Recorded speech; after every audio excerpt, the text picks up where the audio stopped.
Shabamba à toute la famille qui me suit en ce moment. Que le Seigneur vous bénisse. J'aimerais lire un passage biblique ce matin. Aujourd'hui, c'est le jour du Seigneur, le véritable jour du Seigneur, c'est-à-dire le 7e jour. Et aujourd'hui, j'aimerais aborder un sujet concernant le nom. Chaque parent donne un nom à son enfant. Mais il est très important de savoir ici que nous ne devons pas donner n'importe quel nom à notre enfant. Il faut que nous sachions exactement ce que signifie le nom que nous allons donner à notre enfant. Car le nom de l'enfant, c'est sa destinée. Le nom de l'enfant ici, le nom que tu dois donner à ton enfant, c'est sa destinée. Au fait, nous sommes en train de prophétiser lorsque nous donnons un nom à notre enfant. C'est une façon de prophétiser sur la vie de notre enfant. Qu'est-ce que tu veux que ton enfant soit dans le futur? C'est dans le nom où tu mets déjà la vision que tu as pour ton enfant.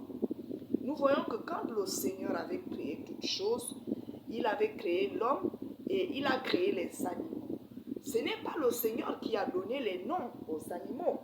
Le Seigneur a laissé Adam donner les noms à tous les animaux.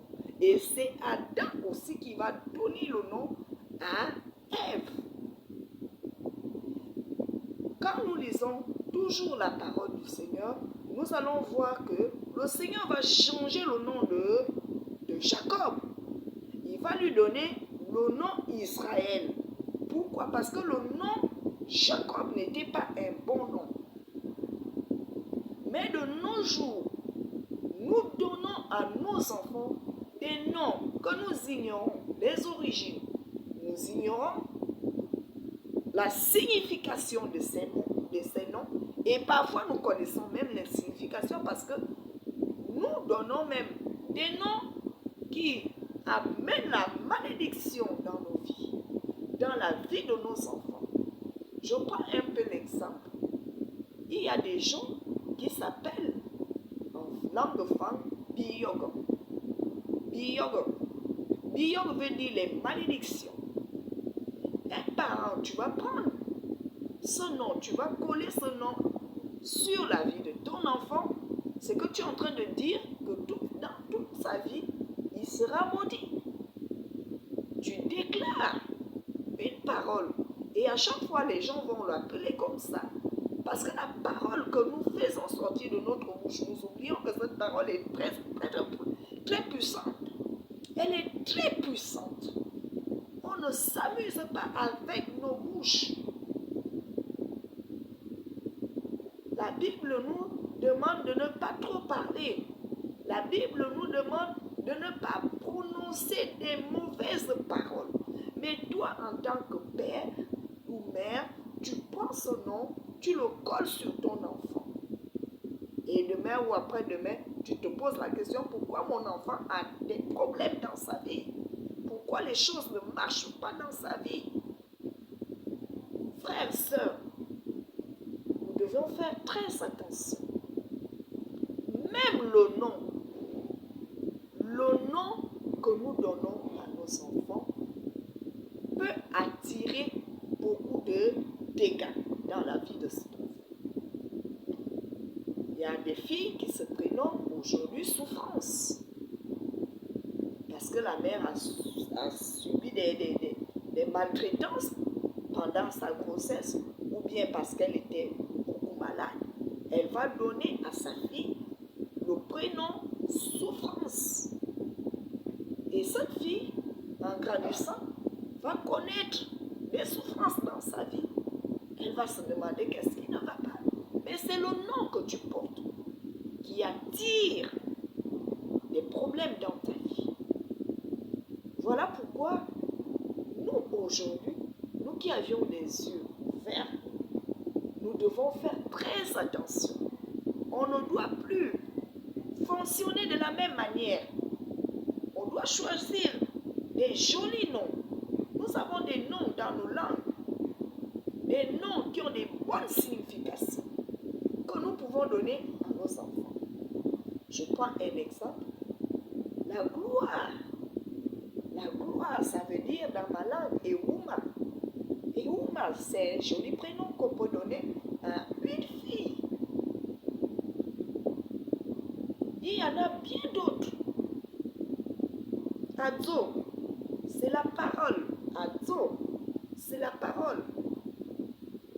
Donnons à nos enfants des beaux noms, des noms qui vont attirer la bénédiction dans leur vie, la gloire du Seigneur dans leur vie. Et arrêtons de donner des noms des Occidentaux que nous ignorons l'origine et la signification. Je prends un exemple. Il y a beaucoup de jeunes femmes, après avoir suivi un film, elle a été attirée par un acteur, le nom d'un acteur. Elle va faire un enfant et elle va donner ce nom à son enfant.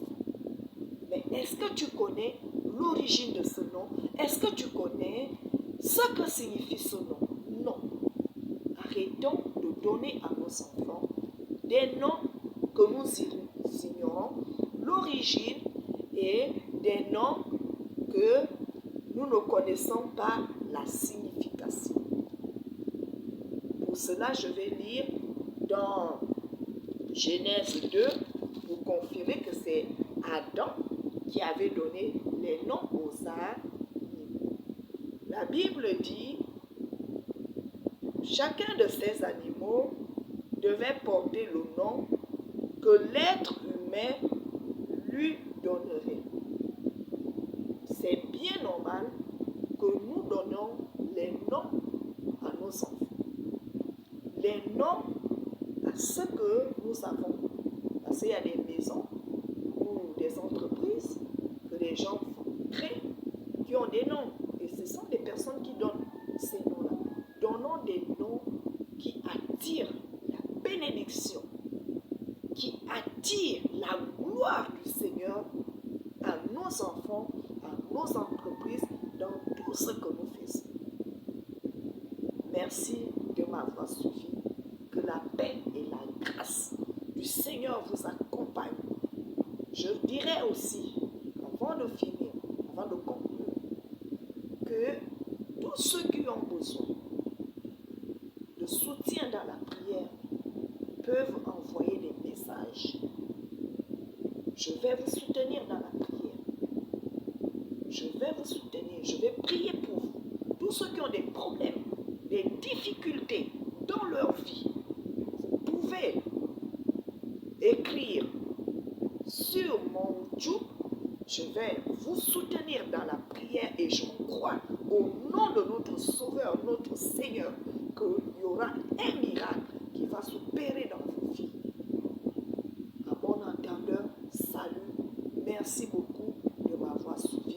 Merci pour tous ceux qui se sont déjà abonnés et pour ceux qui vont encore s'abonner. Que le Seigneur, le Tout-Puissant, Tata Nzambe, notre Créateur, vous bénisse encore ce matin, en ce 5 jours, que la grâce et la paix du Seigneur